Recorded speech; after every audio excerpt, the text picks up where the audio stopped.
¿Alguna vez te has preguntado qué secretos esconden las cuevas olvidadas del viejo oeste cuando el viento silba como si trajera consigo un rezo maldito? Imagina descender en la oscuridad absoluta, sintiendo cómo el aire se vuelve cuchillo y la piedra húmeda parece respirar a tu espalda. Ahí, entre ecos que no son tuyos y sombras que se alargan más de lo que deberían, surge un nombre que nadie quiere pronunciar en voz alta: Hombre Lobo. No como cuento de cantina, no como leyenda para espantar niños, sino como carne y garra, como colmillos que parten hueso bajo la luna que nunca duerme. Esta es una de esas historias de terror que no aparecen en los libros, sino en las cicatrices de quienes sobrevivieron para contarlas. Leyendas del viejo oeste que nacieron del miedo y de la sangre, marcadas por pactos invisibles y por una promesa que nunca llegó a cumplirse. Yo soy Joaquín Murrieta, y todavía cargo con la culpa de aquella noche en la que descendí a una caverna donde las oraciones se quebraban y los hombres desaparecían sin dejar más rastro que un aullido lejano. Piensa en el siguiente escenario: un cerro partido en dos, murciélagos que caen como ceniza viva y un silencio que se rompe con un rugido imposible. Ahí comenzó la historia que nunca debí escuchar y que hoy me atrevo a confesarte. Bienvenido al canal Los Pesadillos de Murrieta, donde las leyendas malditas del desierto y las sombras que nadie se atrevió a nombrar vuelven a respirar. Si estas historias te estremecen, suscríbete y únete a nuestra cuadrilla maldita. Sin más demora, vamos directo al punto. Mi padre fue minero con manos endurecidas por la piedra y la espalda marcada como un madero cargado de culpas. Cuando yo apenas podía sostener un farol de aceite, me llevó a una veta abandonada y me obligó a escuchar. «No mires con los ojos, hijo», me decía en voz baja, como si temiera despertar algo. «Escucha, la roca guarda memoria, el agua arrastra y reclama lo suyo, y el silencio puede pesar más que un cadáver». Supe entonces que mi vida quedaría unida al murmullo de la tierra, a ese lenguaje oscuro que no se enseña en libros ni en rezos. Mi madre nos esperaba en la puerta de adobe, con la mirada clavada en nosotros como si quisiera detenernos. Y siempre repetía lo mismo, como una advertencia sin dueño: «¿Crees que están solos allá abajo? Piénsalo 2 veces». Yo lo pensaba. Cada paso en aquellas minas se sentía acompañado por huellas invisibles, como si algo respirara muy despacio en la penumbra. Aprendí a interpretar los signos. Cuando el aire exhalaba, se avecinaba la tormenta. Cuando inhalaba, era porque algo más se movía dentro. Esa certeza me persiguió durante años, hasta que dejé atrás la codicia por el oro y me convertí en rastreador de maldiciones. No lo hacía por dinero ni por fama, sino por una deuda que jamás pude enterrar. Conocí hombres que juraban haber visto ojos brillando en la oscuridad, del color de las brasas apagadas. Forasteros temblorosos me narraban cómo las bestias huían sin razón, cómo las puertas se cerraban solas en los campamentos y cómo aparecían marcas en la madera como garras arañando un mensaje imposible. Una curandera de ojos grises, acusada de brujería, me habló una vez del mismo mal. «No lo llaman Joaquín», susurró. «Él ya está aquí. Él camina donde el polvo nunca se asienta». Su voz temblaba, pero no era miedo a la muerte lo que la hacía estremecerse, sino la certeza de haber visto lo que nadie quería nombrar. Los pueblos, fantasma del desierto, guardaban esos rastros como cicatrices abiertas. Las misiones abandonadas crujían con rezos a medio apagar, y en los muros de piedra se encontraban símbolos grabados que parecían sangrar bajo la luz de la luna. Yo cabalgaba entre esas ruinas con el corazón atravesado de presentimientos, y cada vez que escuchaba un aullido lejano, recordaba las palabras de mi madre y el silencio denso de mi padre. Había noches en que hasta el viento se detenía, como si también supiera que aquello no pertenecía al mundo de los hombres. El hombre lobo, así lo llamaban quienes sobrevivieron lo suficiente para contarlo, una criatura de carne, garras y colmillos que no solo despedazaba cuerpos, sino también recuerdos, una presencia que podía quebrar la voluntad de los más firmes y sembrar pesadillas en los que aún respiraban. Desde entonces comprendí que no enfrentaba solo una bestia, era una herida ancestral, una sombra que se alimentaba de lo que no podíamos enterrar. Y en cada paso del camino, en cada cueva o sendero marcado por huesos dispersos, yo sentía que esa deuda se acercaba a cobrarme lo que debía. Aún hoy, cuando el desierto calla demasiado, recuerdo la enseñanza de mi padre, escuchar más allá del ruido. Porque lo que aguarda en la oscuridad no se anuncia con estrépito, sino con un silencio que quiebra el alma. Y es en ese silencio, en ese vacío que respira, donde empieza la verdadera pesadilla. Fue en el paso del puente Chato donde el silencio se quebró para siempre. Un corredor de caliza moldeado por siglos de viento y polvo, con un arco natural que parecía el lomo de un caballo petrificado. Habíamos descendido con 3 colonos exhaustos y una maestra de voz cansada, buscando a un niño que se había desvanecido entre los matorrales, como si la tierra misma lo hubiera tragado. La piedra, harta de cargar siglos, cedió con un suspiro quebrado y nos arrastró hacia abajo. No caímos más de 2 cuerpos de altura, pero el impacto bastó para torcerle el mundo. A Lucía, la pequeña que aún se aferraba a la memoria del desaparecido, como quien se agarra a un crucifijo en la tormenta.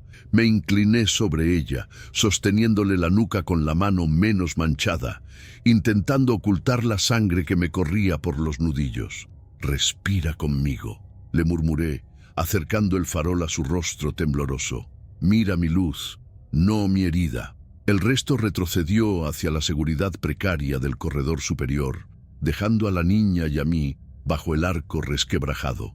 El farol titilaba, con cada latido de mi pulso, como si la llama supiera que estábamos a punto de ser tragados por una oscuridad más vieja que el desierto. Entonces lo sentí. No fue un ruido, no fue un movimiento, fue una mirada profunda, clavándose en mi nuca desde un túnel donde la luz no se atrevía a entrar. 2 puntos rojos, inmóviles, como cuentas de un rosario abandonado en una tumba. Lucía susurró con un hilo de voz que aún me quema en los oídos. «Joaquín, ¿por qué el aire sabe a perro?» No giré. El miedo vive de gestos, y yo no podía regalarle el mío. La levanté con fuerza y la entregué a manos firmes que aguardaban arriba. Cuando quedé solo, avancé un paso, después otro. El farol apenas rozó la penumbra y allí vi la señal, un rastro oscuro, húmedo, con mechones pegados como si la carne misma hubiese sido arrancada de raíz. No era zorro, ni coyote, ni puma. Era otra cosa. Era el hombre lobo alimentándose en silencio, marcando su dominio en aquel pasillo de piedra. El viento se detuvo, como si la sierra también contuviera la respiración. Corté las cuerdas de los tablones viejos que sostenían el paso y lo dejé desplomarse con estrépito. Mejor un desvío que una boca abierta hacia la muerte. Pero mientras la madera caía, supe que no era yo quien había cerrado el camino, sino él quien me permitía salir, al menos por esa noche. Lucía gritaba mi nombre desde arriba, y los colonos apretaban los labios para no preguntar lo que ya sabían. La maestra, con los ojos hundidos en sombra, me sostuvo, la mirada demasiado tiempo. Ella también había sentido la presencia. Nadie habló. Nadie se atrevió a pronunciar lo que el desierto acababa de mostrarnos. Yo, en cambio, llevaba la certeza tatuada en el pecho. Aquello no era un encuentro, era apenas un aviso. Y desde ese instante, cada piedra, cada soplo de aire y cada sombra que se alargaba en el suelo comenzó a recordármelo. Porque cuando el hombre lobo escoge su presa, lo hace primero con la memoria. Y yo ya había sido marcado. Días después, bajamos hacia el vientre de Santa Úrsula, un túnel que la montaña guardaba como secreto de siglos. El suelo desaparecía en un río subterráneo, un torrente oscuro que sonaba como sangre corriendo bajo una piel inmensa. La humedad empapaba la roca y olía a óxido, como si miles de clavos se hubieran podrido en aquellas entrañas. Venía conmigo Jackson Hale, un capataz anglo con la sonrisa herrumbrada de quien ha visto demasiado y no ha aprendido nada. Tenía la costumbre de reírse en los lugares donde otros rezaban. «Pon los ganchos», le advertí, sintiendo cómo el aire se espesaba. «¿Para qué?», contestó, palmeando su Winchester como quien acaricia a un perro bravo. «Si la pared nos quiere, nos deja subir». El agua nos mordió las piernas con la violencia de un mulo desbocado. La corriente lo arrancó de mis ojos y lo tragó en un segundo. Escuché su grito, un alarido que no era de hombre sino de algo que se sabe quebrado desde dentro. Me lancé a la orilla, hundiendo uñas contra roca, y logré sacarlo de la espuma negra. Cuando la llama del farol se estabilizó, vi su bota desgarrada, abierta como una boca, y dentro la ausencia. Le faltaban los dedos. No había desgarro humano ni corte de cuchillo. Eran mordidas, marcas de colmillos que hundían carne y arrancaban hueso. El río no estaba vacío. En la grieta bajo el agua algo se movía, algo que esperaba en silencio, como si conociera el pulso de cada hombre que se atrevía a bajar hasta allí. No eran peces, no eran hombres, era la misma sombra que llevaba siguiendo mis pasos desde el paso del puente Chato, ahora extendiendo sus dominios en la corriente. El hombre lobo no solo caminaba la tierra, reclamaba también los ríos, como si toda la sierra fuese su guarida. Jackson no volvió a reír. Esa misma semana se marchó rumbo al tren, con la mano temblando como si aún sintiera la mordida. Nunca me dijo palabra, pero lo vi en sus ojos. La criatura lo había marcado, y aunque huyera 1000 leguas, la memoria lo perseguiría como un perro. Negro, yo me quedé, no por valentía, sino porque mi deuda me ataba a esos túneles. La montaña había cobrado tributo, y el río había mostrado su hambre. Desde aquel día comprendí que el agua también aúlla si sabe a sangre. En las noches siguientes, cuando el viento soplaba desde las cañadas, escuchaba ese eco profundo, un rugido apagado mezclado con espuma, un gruñido que venía de abajo y trepaba por las paredes como un rezo invertido. Había veces en que los animales huían antes de beber en los arroyos, otras en que las mulas se negaban a dar un paso más, clavando las pezuñas como si olieran algo que mis ojos aún no podían ver. Yo lo sabía. El río ya no era agua, era una boca, y cada gota que corría bajo las piedras llevaba el recuerdo de aquellos colmillos, esperándome en el siguiente recodo. La llamada llegó en una madrugada de vidrio, fría y frágil, con el rumor de que otra criatura se había perdido en las bocas oscuras de la sierra. La costumbre dicta buscar huellas grandes, rastros de botas o de bestias, pero la voz de mi padre me golpeó como siempre. Los niños se esconden donde el mundo se hace chiquito. Dejé atrás la galería principal y me arrastré por un túnel de goteo, estrecho como garganta cerrada, tibio, como si la respiración de otro todavía lo habitara. Fue ahí donde la vi, Luz María, hecha ovillo, los ojos abiertos como cielos rajados por un rayo. «Vamos despacio», le dije, ofreciéndole mi pañuelo manchado de polvo. «Ya vino un hombre», respondió sin temblar. Traía un casco de cuero y una lámpara en la frente. Dijo que me quedara quieta, que tú vendrías. Se llamaba Henry. El nombre me atravesó como cuchillo sin filo. Afuera, al pie del socavón, el viejo Mitch Valdés esperaba. Su piel curtida por derrumbes más que por soles, encendió su cigarro con la brasa del mío y soltó una bocanada que olía a recuerdo rancio. «Ese nombre lo escucho desde antes de que me creciera la barba», dijo con voz áspera. «Henry O'Rourke, capataz de Saddle Ridge, la mina que se tragó a 9 y devolvió a 4. Desde entonces, cada cierto tiempo, algún niño perdido dice lo mismo, que un minero con lámpara lo calmó, que lo esperó cerca del agua. Nunca habla mucho, solo señala, espera y se va. Sentí un frío distinto, no el de la montaña, sino el de las promesas quebradas que siguen respirando bajo tierra. Henry no era un recuerdo, era una presencia, un farol que nunca se apagaba del todo, condenado a alumbrar los pasos de quienes aún podían salir. Y yo lo sabía. Los fantasmas que ayudan porque no pueden descansar. Y no descansan porque algo mayor los ata, algo que aún se mueve en la oscuridad. Aquella tarde dejé un vaso de agua junto a la entrada del socavón y un trozo de pan duro. Nadie en el pueblo lo toca porque todos conocen la historia. Pero siempre, al amanecer, vuelven vacíos. El agua se evapora demasiado rápido, como si labios invisibles la hubieran probado. El pan se deshace en migas, como si dientes lo hubieran marcado sin dejar sombra. Desde entonces, cada vez que entro a una galería, siento ese farol acompañándome, no arriba, sino detrás, como un testigo que ya no pertenece al mundo de los vivos.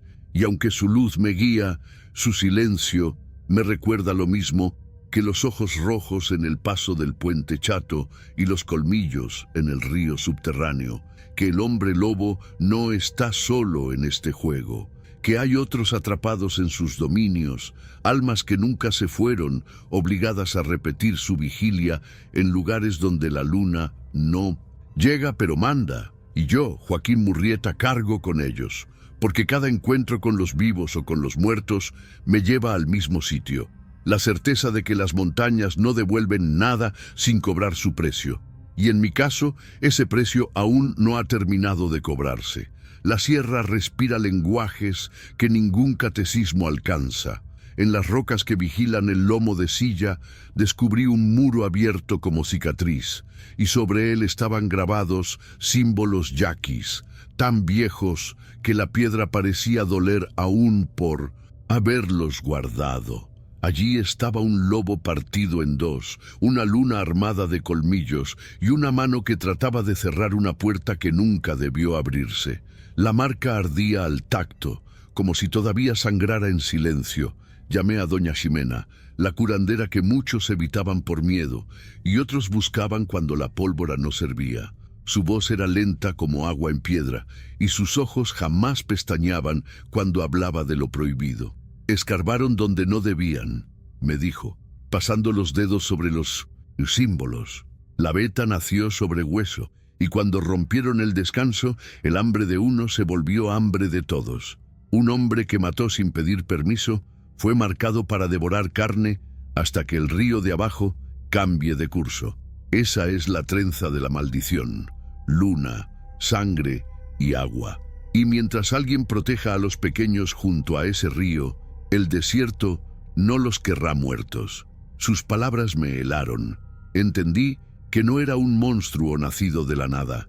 El hombre lobo era el eco de una deuda que la tierra misma había cobrado, un castigo tejido con rabia ancestral. No era solo un depredador, era la condena de un crimen olvidado. Cada huella que había seguido, cada rastro de uñas en madera, cada desaparición envuelta en silencio, eran cuentas de esa misma cadena.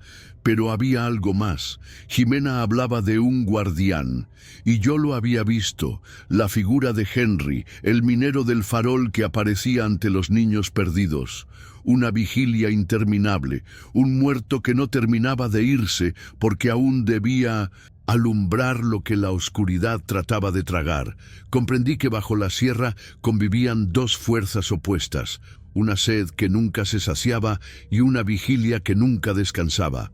El hombre lobo y Henry, enemigos invisibles, atados al mismo infierno de piedra. Esa noche volví a pasar junto a la entrada del socavón.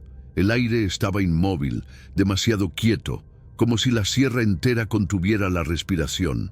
Dejé un vaso de agua y un trozo de pan duro, como ya lo había hecho antes. Al amanecer, solo quedaban migas húmedas y un rastro de tierra mojada en forma de huella, pero no de hombre. Era una marca larga, ancha, con garras hundidas en la arcilla. Un recordatorio de que no importa cuán profundo se oculte el secreto, la maldición siempre encuentra una manera de salir. y mientras observaba esa huella bajo la primera luz del día, supe que mi camino ya no era de elección, sino de arrastre, porque yo, Joaquín Murrieta, cargaba con la certeza de que esas dos fuerzas se reconocían a través de mí, como si el desierto me hubiera escogido para ser testigo de un duelo que ningún hombre vivo había narrado aún.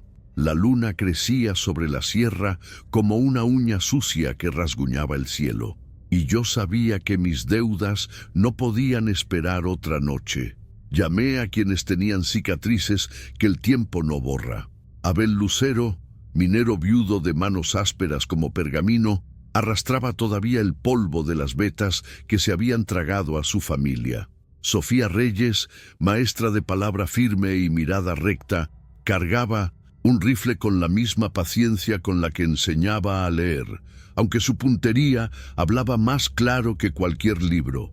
Y Tomás Carabeo, viejo veterano de convoy, conocía el lenguaje de la pólvora sin haberlo leído jamás, como si la guerra lo hubiera marcado para siempre con humo en las venas. Éramos 4, pero cada uno llevaba más que armas. Llevábamos recuerdos que pesaban como piedras en los bolsillos. Los faroles de aceite proyectaban sombras largas sobre las paredes húmedas, temblando con cada respiración, como si anunciaran que no estábamos solos. Cargamos cuerdas trenzadas, ganchos de hierro y una escopeta recortada que olía a madera vieja y pólvora reseca. Yo llevaba mi Colt, pero no cualquier Colt. Su tambor guardaba 2 balas de plata fundidas de la cucharilla que había pertenecido a mi madre, herencia rota convertida en esperanza desesperada. Sofía me miró al ajustarse la trenza bajo un pañuelo oscuro. «Si fallas, te come», dijo sin temblar. «Si acierto, no habrá segunda». «Luna», le respondí, con la voz más seca que mi garganta. Escogimos una sala baja donde el aire olía a perro mojado y estiércol podrido. Allí montamos trampas de mandíbula, garras de hierro abiertas y tensas, esperando a morder lo que no debía existir. Colgamos sangre de cabra en una lata perforada y el goteo comenzó a marcar el tiempo como un reloj torcido. Cada gota era un latido, cada latido un llamado. Las paredes parecían absorber el olor y hasta los murciélagos huyeron, como si supieran que estábamos invocando lo que nadie quería mirar de frente. En un cuarto lateral hallamos la palanca oxidada de una bomba a vapor abandonada, reliquia de una cuadrilla que jamás volvió a recogerla. Tomás juró que si lográbamos forzarla, las compuertas del canal se abrirían y el agua bajaría como un muro, arrastrando lo que quedara atrapado. La idea era simple. Si la carne fallaba, que el río hiciera el trabajo. Pero yo conocía al enemigo. No era solo músculo y garra, era astucia, era hambre vieja con memoria. El hombre lobo no caería fácil. Mientras Sofía colocaba cartuchos, Abel trazó con carbón un círculo en la piedra, recordando los símbolos que había visto en las minas. No era rezandero, pero susurros de los yaquis lo habían acompañado en noches sin sueño, y él los dibujó con la fe de quien sabe que un error significa entierro. Yo me arrodillé junto al goteo de la sangre y escuché. El aire se sentía distinto, más pesado, como si respirara otro pulmón en la misma sala. Y en ese silencio espeso recordé las palabras de doña Jimena. La trenza de la maldición no se rompe, solo se atrasa. Luna, sangre y agua, siempre vuelve. Mis compañeros me miraban con los ojos clavados en mí, como si supieran que era yo, y no ellos, quien debía cargar con esa sombra. Y tenían razón. Yo era el marcado, el que había visto los ojos rojos en la grieta, el que había sentido la mordida del río en los huesos de un amigo, el que seguía dejando pan y agua a un muerto que nunca descansaría. Y mientras la luna seguía creciendo, comprendí que lo que íbamos a enfrentar no era solo una bestia, era el eco de todas las culpas enterradas en la sierra, el rugido de lo que nunca debió despertar. Y esa noche, Cuando el goteo de sangre se mezcló con el rumor lejano del viento, supe que ya nos estaba oliendo. A medianoche, cuando el silencio se volvió más denso que la piedra misma, el aullido rasgó la sierra como un cuchillo que abre carne dormida.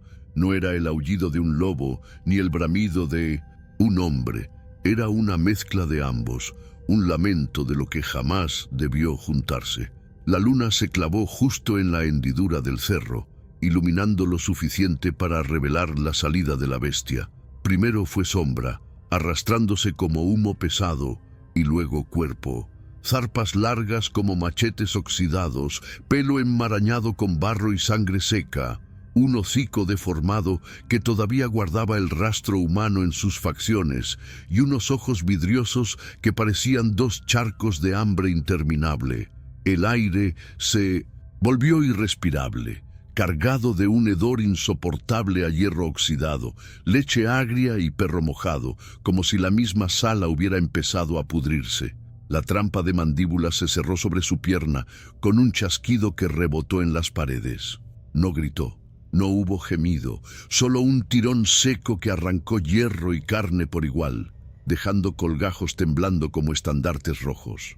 El golpe retumbó en mis huesos, pero la criatura apenas se inclinó, como si su dolor fuera otra cosa, un combustible, oscuro. Disparé la escopeta y el eco sacudió las cuevas como trueno atrapado. El plomo abrió un hueco en su hombro, pero no lo detuvo. Avanzó, jadeando como un horno encendido. Se lanzó hacia el canal. El agua rugió contra sus patas, y el choque fue como si el río mismo lo reconociera. Abel, con su valor de minero cansado, intentó cerrarle el paso. Se plantó frente a la corriente con un gancho en la mano, y en un segundo el monstruo lo apartó de un coletazo que no era de bestia ni de hombre, sino de algo que mezclaba ambos. El golpe lo arrojó contra la piedra y el crujido se confundió con el retumbar del agua. Sofía gritó su nombre, pero la voz se ahogó en la humedad. El monstruo giró hacia mí, me embistió en el borde del canal y el mundo se redujo a su peso sobre mi pecho. Sentí su aliento caliente, cargado de podredumbre, envolviéndome la cara como un velo. Sus fauces buscaron mi pierna, mordieron el cuero de la bota y lo reventaron como si fuera papel. El dolor me recorrió la espina y me desgarró un grito que se quedó atorado en la garganta. Rodé hacia un costado, a ciegas, desesperado, y mis manos encontraron la Colt. El primer disparo de plata salió como una plegaria rota. La bala se incrustó en su costado y la criatura reculó con un rugido que no era de este mundo. No cayó, no murió, solo retrocedió, como si hubiera recibido un recuerdo en lugar de una herida. El agua golpeaba a su lado, más fuerte, como un rezo interrumpido que nadie quería escuchar. Lo vi respirar. Lo vi mirarme con esos ojos vidriosos que no se parecían a nada que hubiera visto antes, y supe que esa noche no nos estaba cazando por hambre, sino por destino. Entonces ocurrió. Entre el vapor del agua y el eco del hierro, vi su figura. Un hombre detenido al fondo del corredor, barba hundida en la penumbra, una lámpara vieja brillando en su frente como un ojo prestado. No pronunció palabra. Solo alzó la mano y con ese gesto seco señaló la palanca de la bomba. Su sombra se alargó sobre la pared de piedra, formando la cruz torcida de un minero que nunca volvió a casa. «Tomás», tronó mi voz, rajada de miedo. «La palanca». Tomás obedeció como si arrastrara toda su vida en ese tirón. Los engranes dormidos rechinaron con un gemido que parecía humano, y de pronto el metal obedeció. Las compuertas temblaron y escupieron una cascada oscura, un muro de agua que se precipitó por el corredor con furia ciega. El rugido se mezcló con el de la bestia, que resbaló al intentar sostenerse. Sus garras arañaron la piedra, dejando surcos imposibles, y su aullido fue como vidrio molido entre dientes. Se irguió una última vez, desafiando incluso a la corriente. Su cuerpo empapado brillaba bajo la luz temblorosa de los faroles, y en su ojo izquierdo ardía una chispa monstruosa, relámpago de rabia y memoria. Saltó hacia mí, cruzando el aire como un juicio. No respiré, no pensé, solo levanté la Colt y dejé que la segunda bala de plata siguiera el camino que parecía escrito desde antes de nacer. Entró por su ojo y salió por la nuca hecha astillas de luna rota, pero no cayó como caen los hombres. Su cuerpo se convulsionó con un sonido arcaico, mezcla de perro encadenado y carruaje desbocado. Se retorció, aulló, y luego se derrumbó hacia el pozo de caída, donde el agua truena y nadie escucha lo que se traga. No lo vimos chocar en el fondo, no escuchamos huesos partirse ni carne hundirse. Solo el silencio denso que queda cuando algo vivo desaparece sin querer morir. Del todo, levantamos las lámparas buscando señales, respirando entre vapor y miedo, y allí comprendí lo que nunca había querido aceptar. Henry ya no estaba, ni su barba, ni su lámpara, ni su sombra caminando junto a nosotros. Solo me quedó su silueta marcada en la mente, como un hierro candente que no quema la piel, pero sí el alma. Sentí que me había dejado algo más que silencio, como si hubiera depositado en mí el peso de su ausencia, o la deuda de un secreto que no podía nombrar. Y entonces lo entendí. No siempre lo que muere se va, y no siempre lo que se queda pertenece a los vivos. Sellamos aquel pasaje con madera húmeda y piedra suelta, como si quisiéramos engañar al propio desierto. Clavamos hierros que chirriaban como dientes nuevos, y nos alejamos creyendo que habíamos cerrado un infierno. Pero no hay cerrojo suficiente cuando lo que acecha no pertenece a este tiempo. Abel volvió al mundo con una pierna marcada, no por cicatrices, sino por memorias que jamás lo dejan dormir. Sofía regresó a su aula con la voz quebrada, enseñando a leer entre sombras más que entre letras. Y Tomás, desde aquella noche, despierta empapado, jurando que aún escucha las compuertas rechinando como si no pudieran cerrarse del todo. Yo, Joaquín Murrieta, cargo lo peor. No la herida en la carne, sino la certeza. Cada luna menguante camino hasta lomo de silla. Dejo sobre la roca un vaso de agua y un trozo de pan. Y aunque nadie se acerque, siempre los encuentro vacíos al regresar. El viento no bebe, las piedras no comen. Entonces, ¿qué los reclama? Los niños perdidos siguen apareciendo cerca de los canales, acurrucados, murmurando el mismo nombre que nadie debería pronunciar. Un hombre con casco de cuero que nunca revela su apellido. Dicen que los guía con un farol oxidado y que sus ojos son dos charcos donde la luna se refleja torcida. Y cuando alguien me pregunta qué aprendí de todo aquello, contesto con lo único que puedo repetir sin romperme, que el desierto no está vacío, que el agua guarda colmillos, que la luna impone su mandato y que algunas deudas solo se saldan con ruido de hierro, plata ardida y silencio impuesto a la fuerza. Pero no se equivoquen, la criatura no se fue, no murió, no duerme, solo se arrastra entre las grietas, bajo la arena seca, esperando la tormenta que abra otra vez los cauces. Quizás ya está aquí, caminando debajo de nosotros, oliendo nuestro miedo. Yo lo sé, porque aún lo escucho en mis sueños, su resuello mezclado con el crujir del metal, sus ojos ardiendo bajo tierra como carbones encendidos. Y sé también que no será la última vez. Si algún día decides bajar a esos túneles, recuerda esto: el silencio pesa más que la piedra, y el miedo, si lo abrazas, te muestra por dónde no pasar. Bajo tus pies hay nombres enterrados que aún exigen ser recordados, y no todo lo que camina entre sombras quiere quedarse olvidado. Yo ya cumplí con contártelo. Lo que hagas con ello es tu carga. Y ahora dime, ¿conocías esta historia?